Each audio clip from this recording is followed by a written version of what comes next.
Congressional Democrats unveiling President Joe Biden's immigration reform bill on Thursday, much of it undoing many of the Trump administration's policies. Now, the bill gives an 8-year pathway to citizenship for 11 million undocumented immigrants.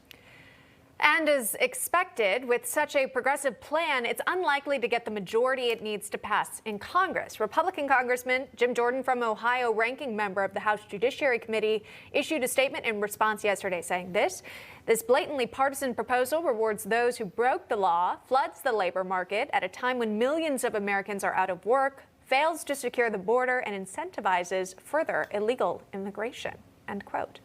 Our panel is here to help break it all down. We welcome Republican strategist John Thomas, also welcoming in legal and political commentator Wendy Patrick, host of KCBQ's radio The Answered. She's also a Newsmax columnist. And Dino Scaros, presidential historian and immigration attorney, and author of this book on your screen. It is Trumped Up Charges. Great to see everyone this Friday morning. Dino, we'll start with you. How would this plan sort of impact the already crowded field of those who are looking to find a job in the United States right now? It will absolutely impact it because, first of all, because these folks who are not immigrants, by the way, they're PHIs, persons here illegally, because they are very, very hungry to work and very, very willing to put up with all kinds of conditions, they will be very employable. So it will most certainly impact an already flooded market. But that is not the biggest problem. The biggest problem is this is trespass. I wouldn't care if every American was employed. The fact that it takes away jobs is secondary. It's the very notion of trespass. America is our house, and we, as the owners of the house, need to make the decision about whom we want to let in or not. Yeah, I'll pose that same question to Wendy to get your thoughts on it. And just to add into that, going more specifically, you can have up to 3 misdemeanors, no felony charges, but if you have 3 or less misdemeanors, then you can move on to citizenship if you are an illegal alien. Wendy, your thoughts? Sean, there will always be those provisions that will really narrow the scope of people that qualify for citizenship or even qualify to be on a path to citizenship, because that is a large portion of what President Biden is proposing, is this magic number 8, this 8-year path to citizenship. It's true, there's a big impact that it will have on Americans who are out of work, who've either been fired or furloughed over the last year and are desperately seeking to make ends meet. But one of the other challenges that Emma queued up and that Jim Jordan already said is this is going to face an uphill battle in Congress. And for that reason alone, there's going to have to be some significant bipartisan support to even move this thing through. I know there's been talk of splitting it up, or there are certain provisions of it that might be more palatable to others in Congress. That might be President Biden's best path forward if he in fact wants to see any success on a bill like this that is so drastically in opposition to what President Trump did over the last 4 years. Well, speaking of these challenges, Speaker Pelosi had already mentioned a way sort of around that, as she said in yesterday's press conference. Listen to this. I salute the president for putting forth the legislation that he did. There are others who want to do piecemeal, and that may be a good approach, too. That's up to the Congress to decide.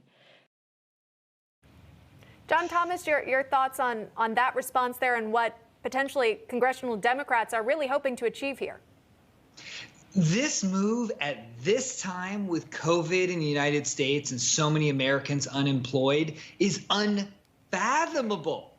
That the Biden administration and the Democrats in Congress would be thinking about doing anything other than helping Americans get back on their feet. How about that $2,000 check that was promised on day one by Joe Biden when he was campaigning in the home stretch? The idea that they have to break it up is very clear. It's an admission that the agenda is so radical, so liberal, and so untenable for Americans that it would cost members of Congress their reelects if they don't break it up into little pieces. That's what you do to a child when something may not taste good or is too big to eat. You try to trick them by feeding them little bites. That's what Congress is saying here. Dino, your thoughts on that? And again, let's just talk about the American people for a second, the ones that are driving our economy, the ones that are working, the ones that are not working right now. Take us through that scope of seeing a bill like this, or a potential proposal, if you will, being pushed. Dino. Sure. Well, what a lot of people don't realize is the last time we had any actual immigration reform in legislation was over 30 years ago. I mean, 9/11 was only 20 years ago, and even after something like that, there was no immigration reform. It got stuck under the Bush administration. It went nowhere after the last two administrations. It's very, very hard to push something through this sweeping, particularly in such a contentious Congress. Piecemeal would be the way to go. You know, don't go for the home run, go for base hits. That's the way to do it. But the biggest problem regarding the American people is there is no sense of national outrage over this phenomenon of trespass. When you look at what Americans care about, immigration is alarmingly somewhere in the middle of the list. As President Trump so wisely said, if we don't have borders, we don't have a country. Well, we can also talk about those who immigrated to this country legally, who took all the proper steps. They filled out all the paperwork. They did it by the books. Wendy, how do you think they're feeling when they're learning about this sort of amnesty program for those who didn't do it properly? Yeah, Emma, that's been a valid concern and a consideration for many who have been waiting in line and don't want others cutting in front of them.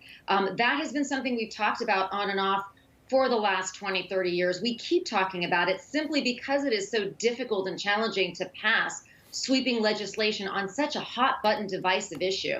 You know, which brings us to the reality that it's true that President Biden has already been talking about executive orders and in fact has signed a flurry of executive orders and can impact immigration, things like asylum and such, by executive order, but those are not the type of staying power resolutions that are necessary for a long-term solution, particularly in addition to all of what Dino and John have already mentioned, the pandemic, this issue of cutting in line, Emma, as you pick up on. It's just not practicable to say that this is something that immediately we're going to have enough support on to move forward. It's great that President Biden is talking about it, but he probably has COVID and stimulus relief bills ahead of this one. Very interesting. Okay, Wendy, John, and Dino, please stick around. We've still got more to get to here on National Report. That is not the only foreign policy